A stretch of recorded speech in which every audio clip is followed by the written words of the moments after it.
Hi everybody, come on into the weather lab here. We have a couple of showers and thunderstorms. Let's jump into the radar right now, do a little bit of some analysis. And I got a couple little lines drawn here. Those are outflow boundaries. The overall flow is kind of pushing the cloud streets, if you will, from north to south. But then a couple of storms fired up. See these little green lines, the little ribbons? So those are outflows. You get a little puff of some wind, and then new storms can form up there. We do have a couple of storms now in Lawrence County. 70 degrees at the bus stop. First thing tomorrow morning, foggy areas and otherwise partly cloudy. So stick around. We're going to talk a little bit more about weather in just a few minutes. 919 millibars. So that puts it third, and the lower the pressure, generally the stronger the wind, the stronger the storm. So Panama City took a big hit. Areas again, Mexico Beach, some other areas in that particular region, very hard hit. Lots of trees down. Power's going to be out probably for weeks in some of these spots. And this is the way things look everywhere. Just piles of metal, trees that are completely broken. Remember, this was 155-mile-an-hour wind. There's trees. There's just damage everywhere you can think. And literally just pile it up because that's the only place you can put it for now, and then try to clean things up. Let's take a little tour.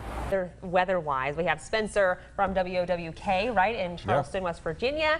We are so grateful for you, Spencer. What can you tell us this week? Oh, hey, I'm glad to be here and, give the crew a little bit of a break as much as we can, and then continue to apply those blue tarps.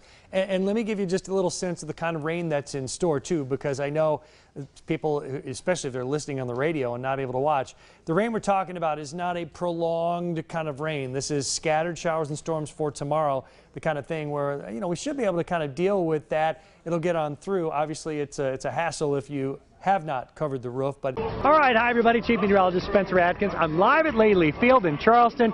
This is the State Track and Field High School Championships. Today, we have a little bit of a breeze. It's a little muggy, but not terrible. Now, I love to get the chance to talk to athletes. Last year, I broke my back at regionals. Whoa! So I wasn't able to come compete. So this year, it's a great comeback to be able to be here instead of watching from the sidelines. Okay, I'm never going to complain again about a cramp in my calf, all right? And who comes at the end of the parade that we're waiting for tonight? Santa. Santa will be here. In fact, hang on, let's see, can we find? 1 second, come with me real quick. I don't know if you can see. I see him. I see him right down there. Do you see him, Lane? Lane, my cameraman, can you see that? Aha! Santa. We'll try and get an exclusive with him and Mrs. Claus, of course. Come on, we know who the boss is. We'll talk to them maybe a little bit later on tonight. Mark, it's a great night. 40 degrees, dry. It's going to fall into the 30s. Bundle up, wear a hat, gloves. We're going to have a great time tonight in downtown Huntington. Yeah. How cold does it have to get outside before I can turn the heat on inside? And here's the answer. It's a matter of how you feel. That's right. Good answer. Yeah. You see how this... You're happily married, aren't you? You worked it right. I like drop moments. That's it. And we'll see you later.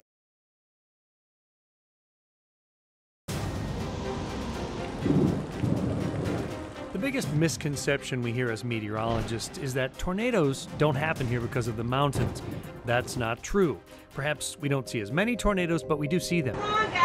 A few in recent years include the March 2012 outbreak and the West Liberty, Kentucky tornado that crossed into West Virginia, killing 10 people. There were 2 EF3 tornadoes that day in our viewing area. This house has probably hit the hardest of any. The September 2010 tornado that went from Athens through Meigs County to Wood County, West Virginia was also an EF3. A man died in his home on the West Virginia side of the Ohio River in that storm. In 2002, Gallia County took a direct hit from an EF2 tornado, hitting drivers at a roadside rest. We've had many other tornadoes here too. For tornadoes to form, you need twisting of the wind with height, a balance of heat and humidity in the air close to the ground, clashing with nearby cold air, and strong winds above us, all in the right combination. A map of all tornado tracks from 1950 to 2016 makes it clear that we don't see as many tornadoes as other parts of America.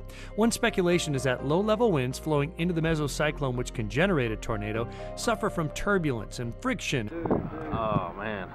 But videos of large tornadoes like the West Liberty tornado prove they can exist in our region, not to mention the historic record of an F5, the largest type, that traveled from Wheelersburg, Ohio to Gallipolis, killing 7 people in 1968, traveling more than 34 miles, and the Great Shinston tornado in Harrison County in June 1944, that killed 103 people and traveled 40 miles. So knowing where to go and what to do when a tornado warning is issued is critical to your safety. First, if you're in a mobile home, you need to get out and find a sturdier shelter. If you're in a car, you need to do the same thing. Head for a sturdy shelter immediately. A car is not a safe tornado shelter. Inside a house, get to the lowest level, preferably a basement, but if there's no basement, get into the middle of the house, away from windows with as many walls as possible between you and the outside.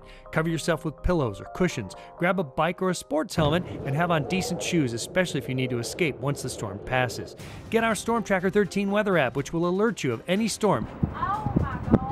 Oftentimes even before a tornado warning is issued. You guys better hit the basement.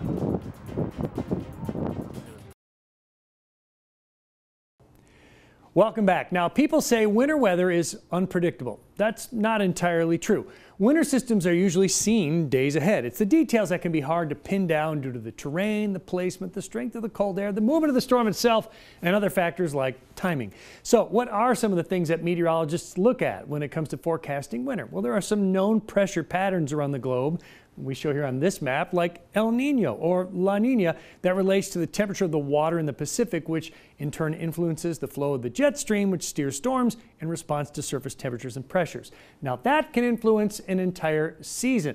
We also look at shorter term influences like this, the PNA pattern, Pacific North American pattern, or the Arctic Oscillation and North Atlantic Oscillation. Now, where are we going with snow? Friends, this is for entertainment purposes only, but based on a few of those key factors, trying to match similar patterns to previous results and just gut feeling, I'll say I see things cooler than normal in the weeks ahead, like we had in November. Of course, you get a couple of warm intrusions over those 3 months, but I'll say I see something more like this. Let's go with Huntington at about a 27-inch range, which is actually sticking your neck out when the average is around 21 inches. And we've also seen as little as about 5 inches of snow in this similar setup. Now, for Charleston, I'll say that we'll go more like 35 to 40 inches for a season. That's still a good 8 to 13 above normal. So that, again, is also sticking your neck out. But again, given this year's setup and looking at the record books, we'll say these are our numbers, but we won't be surprised at any outcome. Therefore, it's a good idea to always be prepared. A lot of weather coming up. We're going to call tomorrow a Storm Tracker Alert Day. That just means let's be alert. Let's pay attention to the weather, and this is going to be before the sun comes up. So it's a great time to get that Storm Tracker 13 app. Headlines: morning strong storms, an afternoon spotty shower, and then drier late in the week. So we are already seeing the clouds moving in. Here's Ashland live, and the skies are getting a little darker. Same picture in Huntington. The rain's still a couple of hours away. Actually, right now in the northwest corner of Scioto County, there's not a lot of lightning with that. There's, let's see, 4 total lightning strikes with that. So this is just some rain, some gusty showers. Moorhead, Kentucky, that's the cloud coverage out here that we were just looking at around the Ashland area. So let's give that the better part of an hour and a half, maybe 2, to come on up to the tri-state, likely weakening as it does so. And then even this looks like it has some teeth to it, but this is still not the main act. This is going to come through again, likely sometime closer to midnight. Then after midnight, there's your line of storms that really matters. This is the big cold front, and that's going to drive storms through here, and that'll occur 2, 3 in the morning. Temperatures right now still up there around 80 degrees. That's pretty respectable, not far from where we should be. Wind speeds right now not too strong, 8, 9 miles per hour. So if you're going to go out tonight, of course, everyone knows I'm the band guy. I love this stuff. Kanawha County, big tradition. You got the Majorette and Band Festival, which kicks off over at Laidley Field. Not too worried about rain. I had a spot shower possible, but I think it's going to be great. So as soon as I can get done with the 7 o'clock news, can't wait to hop over there and see as many bands as I can. It's a great tradition. We have our cold front for tomorrow, and then all this rain, some heavy rain at times, not all day, but the fact that they come through 1, 2, 3 like this. Watch predictor.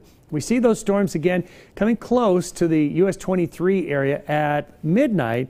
This one goes through, and then more storms join the tail end of that line. So you're talking about 2, 3 in the morning, Portsmouth, 3, 4 around Huntington on up through Mason, maybe Putnam County. Then it's 5, 6, and then passing Charleston by about 7, moving into the Summersville area, and then passing out of Logan. But the showers linger in southern West Virginia for a while, a couple of showers and storms with cold air above. You couldn't rule out maybe a little pea-sized hail in the afternoon. Thursday, you see just a little resurgence of some rain, couple of showers late, maybe Huntington, Charleston, but that's not too much of a deal.